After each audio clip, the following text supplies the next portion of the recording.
होणगे, अपनी गलबात तुहाडे नाल सांझी करनगे। अज दी प्रैस वार्ता 'च मेरे नाल साडे लुधियाना देहाती दे जिला प्रधान आदरणीय सनी कैंथ जी विराजमान ने, पंजाब भारती जनता पार्टी के उपाध्यक्ष जतिंदर मित्तल जी बैठे ने, साडे सीनियर आगू पूर्व जिला प्रधान प्रवीण बांसल जी, जिले के वाइस प्रधान मनीष चोपड़ा लक्की जी, जिले के जनरल सैकटरी आदरणीय मल्ली साहब, डॉक्टर निर्मल नैयर जी और प्रेस के साडे सैकटरी डॉक्टर सतीश जी सारे मौजूद ने। मैं बेनती करदा BL वर्मा जी नूं तुहाडे रूबरू होणगे। आज आपके पंजाब के लुधियाना में कल से बाढ़ग्रस्त क्षेत्रों में दौरा करने के बाद आपके समक्ष बात करने से पहले मेरे मंच पर आसीन श्री रजनीश दीवान जी जो यहाँ के प्रधान हैं, श्री सन्नी कैंथ जी लुधियाना के प्रधान हैं और जतिंदर मित्तल जी वाइस प्रेसिडेंट पंजाब के, श्री प्रवीण बांसल जी सीनियर लीडर हैं, श्री नरेंद्र सिंह मल्ली जी, लक्की चोपड़ा जी और डॉक्टर निर्मल नैयर जी और मेरे प्रेस के सम्मानित साथियों, मैं आपको विस्तार से बताना चाहता हूं कि ये बाढ़ का जिस तरह से कोराम पंजाब में है, उसी तरह से पंजाब के साथ चाहे हिमाचल हो, उत्तराखंड हो, जम्मू कश्मीर हो या अन्य प्रदेश हो, लेकिन पंजाब में देखा है कि ज़्यादा ही बाढ़ का प्रकोप रहा है और केवल बाढ़ के प्रकोप से 1900 गांव जलमग्न ही नहीं हुए हैं, उनकी फसलें भी लगभग 4 लाख एकड़ जमीन भी जलमग्न हुई और 4 लाख एकड़ की जमीनों की फसल, उसके साथ साथ बड़ी संख्या में पशुओं से लेकर भैंसों से लेकर मुर्गी तक बहना, ये बड़ा खतरनाक बाढ़ का प्रकोप रहा है। और मैं कहूँ किसान पंजाब का कितना मेहनती परिश्रमी किसान पूरे देश में माना जाता है और मैं भी चूँकि स्वयं किसान हूँ, खेती किसानी मैंने की है, मैं किसान का दुख दर्द भी जानता हूँ और किसानों की समस्याएं, ये केवल किसान की फसल ही बर्बाद नहीं हुई है, किसान की फसल बर्बाद होने के साथ साथ किसान के जो सपने होते हैं उस फसल के पीछे वो सपने भी टूट जाते हैं और साथ ही साथ मैं कहूँ उसकी ज़मीन इतनी खराब हो जाती है, कट जाती है, उसको समतलीकरण जिसे हम लेवलिंग कह सकते हैं करने में भी समय और पैसा लगता है, उसे उपजाऊ बनाने में कई वर्ष लग जाते हैं। तो ये केवल आज जो बाढ़ का प्रकोप हुआ है, इस बाढ़ के प्रकोप से आज ही ये सफर नहीं रहेगा किसान, ये आने वाले कई वर्षों तक इसकी पीड़ा को से झेलना पड़ेगा।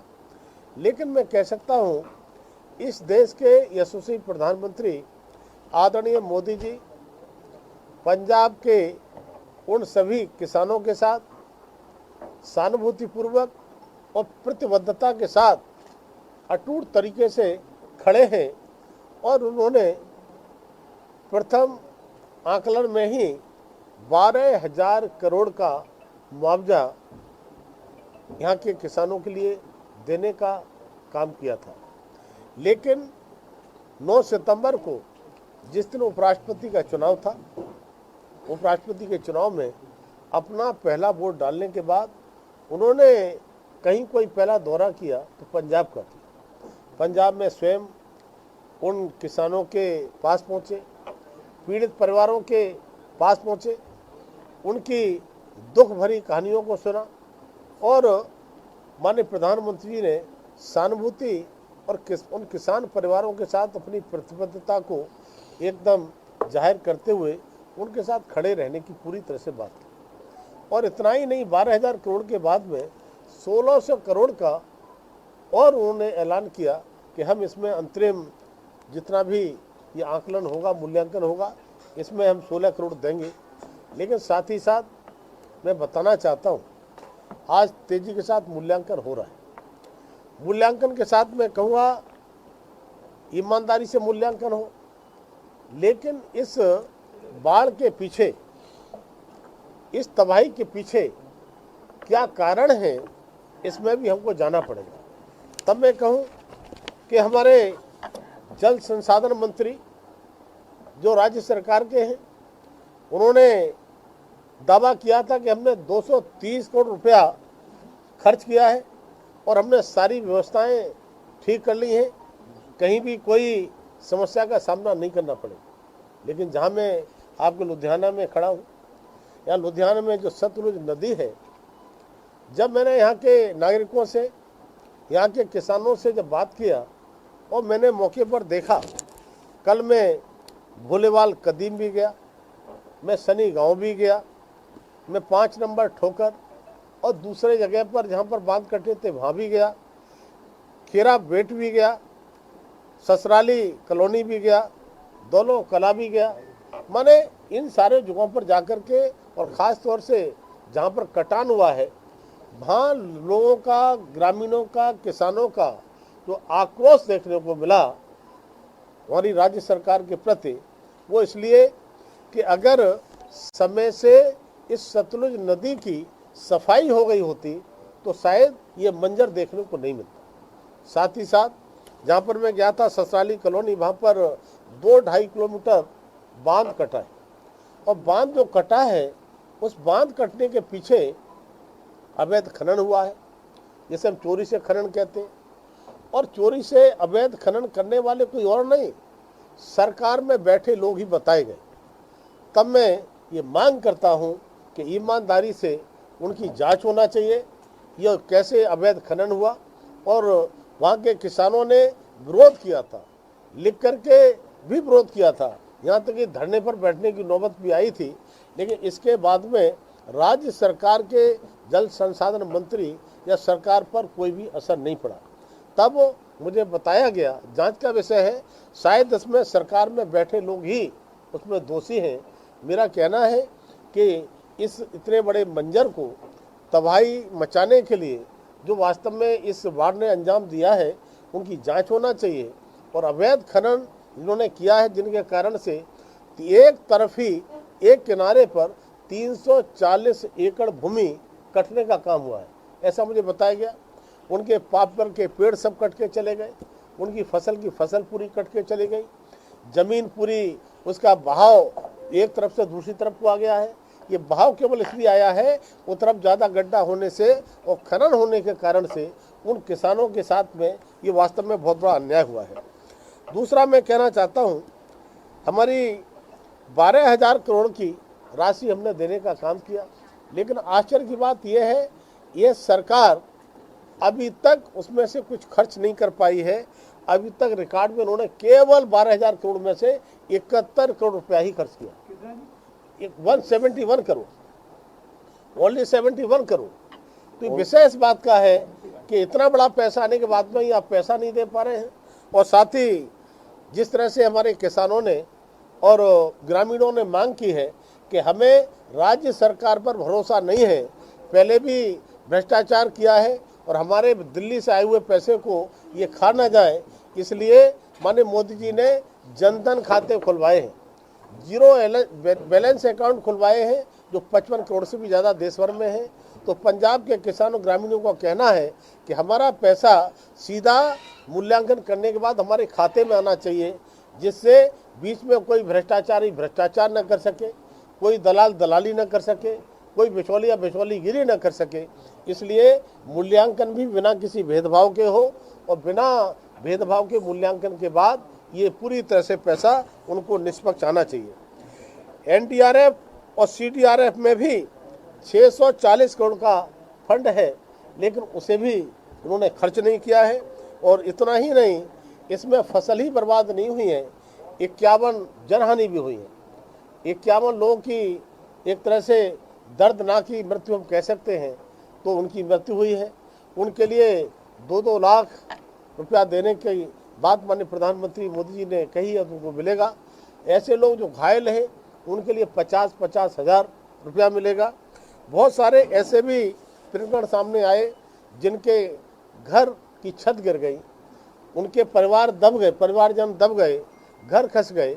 तब मैं कहना चाहता हूँ, प्रधानमंत्री मोदी जी की योजना प्रधानमंत्री आवास 4 करोड़ से ज़्यादा इन 10-11 वर्षों में बने हैं, लेकिन पंजाब सरकार की सहयोग न करने के कारण से हमारी जो सेंट्रल सरकार की योजनाएं हैं उनको पूरी तरह से फलीभूत नहीं किया जा रहा है। उनके किसानों के लिए, जनता के लिए लाभ नहीं मिल रहा है। सबसे बड़ी बात मैं कहूँ, अगर किसान फसल बीमा योजना जो माननीय मोदी सरकार की है, इसे 2022 से लागू होना चाहिए था, लेकिन हमारी राज्य की सरकार ने वो 2022 में लागू होने वाली फसल बीमा जो किसानों के लिए थी, उसके लिए अभी तक लागू नहीं किया है। अगर वो लागू किया होता तो मुझे लगता है कि जबकि राज्य सरकार का हिस्सा बहुत कम जाता है, केंद्र सरकार बड़ा हिस्सा देती है।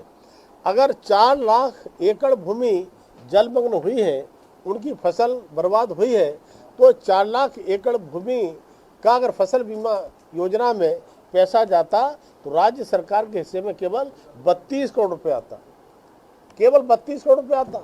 और 32 करोड़ रुपया अगर राज्य सरकार देती तो आज ये 4 लाख एकड़ भूमि का जो फसल का जो मुआवजा मिलना चाहिए था सबके लिए, पूरी उसका इसलिए नहीं मिल पा रहा है। तो इसके दोषी कोई है तो पंजाब की राज्य सरकार दोषी है, जो किसानों के साथ में ये अन्याय करने का काम कर रही है।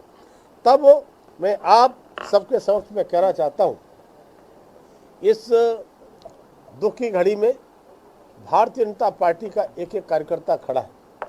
कोरोना काल में भी हमने देखा होगा, जिस समय कोरोना काल चल रहा था उस समय भी, लॉकडाउन में भी भारतीय जनता पार्टी के कार्यकर्ता लोगों की जान बचाने के लिए प्रवासियों से लेकर के कोरोना में पूरी तरह से साथ देने का काम किया। आदरणीय प्रधानमंत्री मोदी जी ने, उनके नेतृत्व में वैज्ञानिकों ने 2-2 वैक्सीन बना करके केवल वैक्सीन बनाई ही नहीं, पूरे देश में सभी के लिए मुफ्त वैक्सीन लगाने का काम हुआ। और केवल देश में ही नहीं, देश के नागरिकों के साथ साथ दुनिया के 100 से ज़्यादा देशों के लिए वैक्सीन और हमने दवाइयाँ मुहैया कराने का काम किया। आदरणीय प्रधानमंत्री जी देश के 140 करोड़ लोगों का अपना परिवार मानते हैं और हमेशा परिवार जन कर संबोधन करते हैं। तो पंजाब के भी सारे हमारे जो करोड़ों की संख्या में हैं, वो भी माननीय मोदी जी उनके परिवार जन हैं। तो मैं मोदी जी की तरफ से कहना चाहता हूँ, भारतीय जनता पार्टी का एक एक कार्यकर्ता और मोदी सरकार पूरी इस तरह से पंजाब के पीड़ित लोगों के साथ में खड़ी है। पंजाब अकेला नहीं है, पंजाब के साथ पूरी भारतीय जनता पार्टी खड़ी है, भाजपा का एक एक कार्यकर्ता खड़ा है और साथ ही मोदी सरकार खड़ी है। मेरी तरह से अन्य मंत्रियों के प्रवास भी, दौरे भी इस पंजाब में लगाए जा रहे हैं और हम पंजाब के लोगों के लिए ये मूल्यांकन करने के बाद आवश्यकता जब लगेगी तो मोदी जी केवल 12,000 करोड़ और 1,600 करोड़ पर ही रुकने वाले नहीं हैं। आज तो 13,600 करोड़ की बात कही है, लेकिन कितना ही पैकेज देने की बात होगी तो उसके लिए मोदी सरकार देगी, लेकिन सही से मूल्यांकन मैंने प्रशासन के अधिकारियों से कहा भी है कि आप ईमानदारी से मूल्यांकन करिए, बिना किसी भेदभाव के मूल्यांकन करिए और किसी के साथ में अनजस्ट ना हो, भ्रष्टाचार की शिकायत सुनने को न मिले। और उसके बाद मैं भी अपनी रिपोर्ट पेश करने वाला हूं और मैं इस विश्वास के साथ कि हम पंजाब के लोगों के साथ पूरी तरह से उनके साथ सहानुभूति और संवेदनशील होकर के पूरी प्रतिबद्धता के साथ हम खड़े रहेंगे और जितने पक्के घर बनने चाहिए, कच्चे घर जिनके गिर गए हैं उनके लिए भी हमने कहा है, वो कच्चे घरों के लिए बनाने के लिए भी अभी मैं 2-3 जगह गया हूँ, वहाँ भी उन घरों के लिए मैंने तहसीलदार और ये लोग थे उनसे कहा कि इनका भी दीजिए। कल मैं जहाँ पर गया था उसका 1,20,000 जिस मकान में गया था, अगर देखा था जिसका घर गिर गया था तो उसमें उनके परिवार के लोग दबे थे, तो उसमें 1,20,000 का उनके लिए मुआवजा की बात हुई है। 20,000 दे भी दिया है, 1 लाख उन्हें भी मिलेगा तो उनके लिए मुआवजा भी मिले, पक्के घर भी बने। और मैं आप सबके माध्यम से और पंजाब की जनता के माध्यम से पंजाब की राज्य सरकार से मैं कहना चाहता हूँ, जो जनता की हित की स्कीमें हैं, जनता की हित की योजनाएं हैं मोदी सरकार की, उन योजनाओं को आने दें, उनको लागू होने दें, उनमें व्यवधान पैदा न करें। नहीं तो यही जनता जिन्होंने आपको विश्वास से सरकार बनाने का काम किया है 2027 में आपको उखाड़ फेंक देगी। जिस तरह से आपकी सरकार को दिल्ली के लोगों ने उखाड़ फेंक दिया है, उसी तरह से 2027 में इस आप सरकार को उखाड़ फेंकेगी और यहाँ पर भारतीय जनता पार्टी का मोदी जी के नेतृत्व में यह शासन लगे होगा। और मुझे लगता है तब डबल इंजन की सरकार बन के या कोई बीच में व्यवधान नहीं होगा और सारी स्कीमों का लाभ पंजाब के लोगों को मिलेगा, ऐसा मुझे विश्वास है। इसलिए मैं फिर कहना चाहता हूँ, कल से मुझे सुनने को मिला है कि कई प्रकार की टीका टिप्पणी मोदी सरकार पर या भारतीय जनता पार्टी पर कांग्रेस से आपके लोग करते हैं। अपने गिरेबान में झांक करके देखें, मोदी सरकार केवल पंजाब के साथ ही नहीं, पूरे देश के साथ में सबका साथ, सबका विकास, सबका विश्वास और सबके प्रयास की नीति पर खड़ी है। और केवल हमने इतना ही नहीं किया है, कोई भूखा न सोवे, इसके लिए मोदी जी ने लगभग 81 करोड़ लोगों के लिए फ्री राशन की स्कीम चला करके सबको राशन देने का काम भी किया है। उसका मंत्रालय भी consumer affair, food and public distribution मेरे पास है। इस काम को मैं भी करता हूँ, बिना किसी भेदभाव के सबके लिए 5 किलो फ्री राशन देने का काम हमारे यहाँ से होता है। और मोदी सरकार पूरी तरह से पंजाब के साथ, पंजाब के किसानों के साथ, पंजाब के एक एक व्यक्ति के साथ खड़ी है। इसलिए मैं फिर राज्य सरकार से कहूँगा कि केंद्र सरकार की वो सब योजनाएं जो जनता की हित की हैं, किसानों के हित की हैं, गरीबों के हित की हैं, महिलाओं के हित की हैं, युवाओं के हित की हैं, उनमें व्यवधान न डालें, नहीं तो 2027 में आपका पता नहीं चलेगा। धन्यवाद। Yesterday, Harpal Sima, Finance Minister Punjab, he provided some data. He mentioned that from April 1, 2022 to September 10, 2025, Punjab government received 1,582 crore and spent 649 crore on various relief and rehabilitation works. लेकिन जरा तुसी डाटा मेंशन किया है वो different हैगा, वो थोड़ा clear करोगे?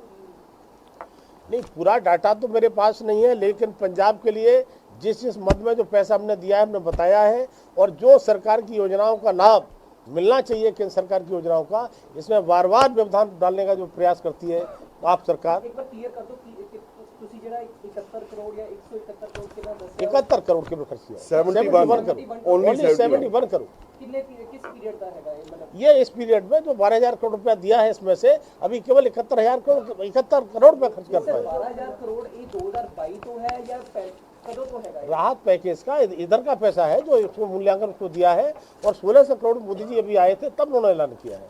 और ये केवल इतना बजट नहीं है, जो मूल्यांकन के बाद में जितनी आवश्यकता पड़ेगी, जितना पैसे की डिमांड होगी, वो मोदी जी देने को तैयार है। लेकिन मूल्यांकन कराइए, मूल्यांकन होने चाहिए। 2022 से लेकर 2025 तक हमको 1500 करोड़ समथिंग 1582 करोड़ ही मिला।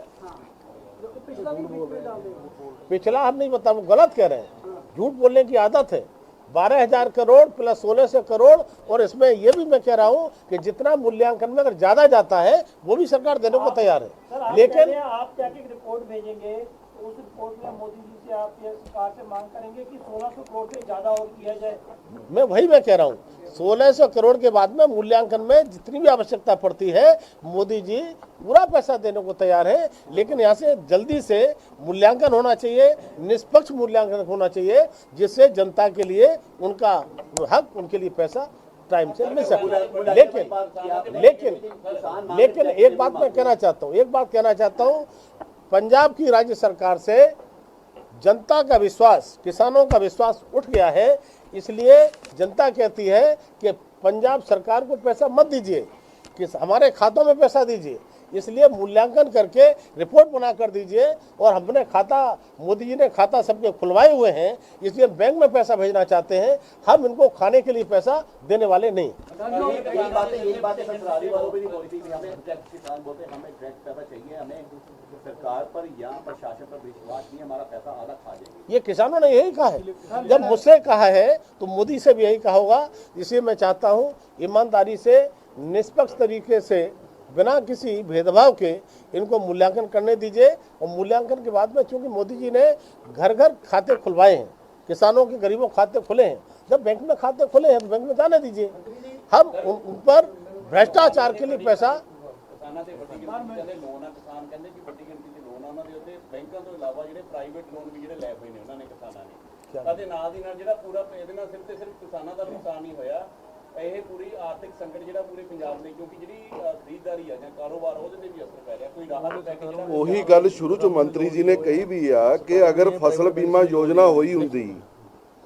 देखिए, जो आपने कहा, हम जितना नुकसान हुआ है उस मूल्यांकन की बात कर रहे हैं, ठीक है ना। और रही बात ये, इसकी दोषी है तो पंजाब की राज्य सरकार है। अगर किसान फसल बीमा योजना जो 2022 से ही लागू होना चाहिए थी, आज 2025 चल रहा है, अभी तक लागू नहीं किया है। मैंने कहा, एक मिनट, मैंने कहा जो आज इतना फंड की आवश्यकता पड़ती है, अगर किसान फसल बीमा होता तो 4 लाख एकड़ भूमि की कृषि के लिए केवल पंजाब सरकार के हिस्से में केवल 32 करोड़ आता। तो 32 करोड़ रुपया न जमा होने के कारण से किसान तबाह हो रहा है, इतना पैसा फंड जा रहा है। तो इसका पूरा दोष है तो पंजाब की राज्य सरकार का दोष है। एक मिनट सर, मेरा भी एक सवाल है। वर्मा जी, आपने लुधियाना का भी दौरा किया, जो सतलुज किनारे दूसरी बंद, कच्चा बंद जो है, उसमें कोई ऐसी जगह भी है जहाँ पर रोड है ही नहीं? हाँ, नहीं रहा। ये मैं कह रहा हूँ ना, ये आपका ये ससराली कॉलोनी जो है, वहाँ मैं गया, लो 2-2.5 किलोमीटर बाद है ही नहीं। मैं तो वहाँ के किसानों के लिए, ग्राम वासियों को धन्यवाद देना चाहता हूँ। उन्होंने स्वयं सेवा करके और वहाँ उसके बाद रक्षा करने के लिए रात और दिन जुटे रहे हैं।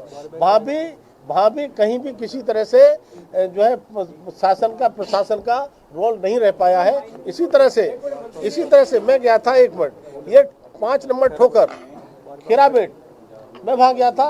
वहाँ पर हमारे लोग बोरी भर कर लगा रहे थे मिट्टी के लिए, लेकिन बेचारे कह रहे थे हम खाली इतना काम कर रहे हैं, हमें यहाँ पर कोई चाय को पानी को भी पूछने वाला नहीं है। और ट्रैक्टर बीजेपी के चल रहे थे। बीजेपी कार्यकर्ता अपने ट्रैक्टर से मिट्टी के कट्टों को ले जा करके वहाँ पर रख रहे थे। एक ये सवाल था कि जैसे ये बाढ़ आई है, इसके 3-4 महीने पहले इसको बांध को मेंटेन करने के लिए प्रशासन अलर्ट करता है, लेकिन ये काम भी नहीं हुआ। इसकी क्या जिम्मेदारी आप फिक्स करेंगे कि क्यों नहीं हुआ? यहाँ पे डीसी थे और सब प्रशासन था, सतलुज को बांध को बनाने के लिए क्या प्रयास किए गए? मेरा कहना यही है कि जो यहाँ के जल संसाधन मंत्री हैं, उन्होंने आश्वस्त किया था पंजाब के लिए कि हमने 230 करोड़ रुपया खर्च कर दिया है और सारे बाढ़ के बंदोबस्त हमने कर दिए हैं। लेकिन सच तो ये था कि ये कहने वाले लोग वो ही खनन करा रहे थे, वो ही चोरी से खनन करा करके, अगर शायद इस सतलुज नदी की सफाई पहले हो गई होती और खनन न हुआ होता, जो आप कह रहे हैं बांध की मरम्मत ठीक से हो गई होती, तो आज ये स्थिति नहीं होती। सीवेज जांच होगी, जो खनन नाजायज जो माइनिंग हुई है यहाँ पे, उसकी सीवेज जांच करना बहुत बड़ा मुद्दा है पंजाब का। देखिए, मैं आपके माध्यम से कहना चाहता हूँ, मुझे मालूम है कि पंजाब सरकार अपने लोगों को बचाने के लिए सही जांच नहीं करेगी, लेकिन मैं सबसे पहले उनसे कहता हूं अपने मंत्रियों की जांच कराइए। अपने लोग की करेंगे, अपने लोग किसे कह रहे हैं? एक मिनट, मैं कह रहा हूं जो राज्य सरकार में बैठे हैं, जो मुझे किसानों ने बताया कि उन्होंने ही ये खनन कराया है, और खनन चोरी से, बिना सरकार की सहमति से, बिना सरकार के सहयोग से खनन हो ही नहीं सकता। इसलिए उसमें दोषी कौन है, इस के लिए उसमें कार्रवाई करना चाहिए। अन्यथा मैं तो अपनी रिपोर्ट पेश करूंगा और मैं किसी एजेंसी से निष्पक्ष जांच हो और दोषी लोगों के खिलाफ कार्रवाई हो, क्योंकि ये घटना कोई छोटी मोटी घटना नहीं है। आप ये रिकमेंड करेंगे अपनी? बिल्कुल रिकमेंड करें। Yes, thank you. एक सवाल है सर, सरकार ने कल जो मुख्यमंत्री भगवंत मान है, उन्होंने चैलेंज किया है ये फंड को लेकर, सीधा उन्होंने चुनौती दी है कि केंद्र सरकार के नुमाइंदे आके यहाँ पर बातचीत करें। तो रवनीत बिट्टू जी ने भी ये चैलेंज कबूल किया। क्या लगता है सर, पैसों को लेकर लगातार देखिए, पंजाब सरकार जैसे पैसे खाते रही है, भ्रष्टाचार करती रही है। अब मोदी सरकार भ्रष्टाचार करने को पैसा उन्हें देने वाली नहीं है। यहाँ के किसानों की, यहाँ के ग्रामीणों की मांग है कि सीधा मूल्यांकन के बाद पैसा हमारे खाते में आना चाहिए। सरकार को पैसा नहीं दिया जाना चाहिए। सरकार को पैसा दिया तो बिचौलियों, भ्रष्टाचारियों के जिम्मे चला जाएगा, पैसा हमको नहीं मिलेगा। बहुत बहुत धन्यवाद। ਭਗਵੰਤ ਮਾਨ ਜੀ ਦੀ ਤਾਂ ਆਦਤ ਆ ਉਹ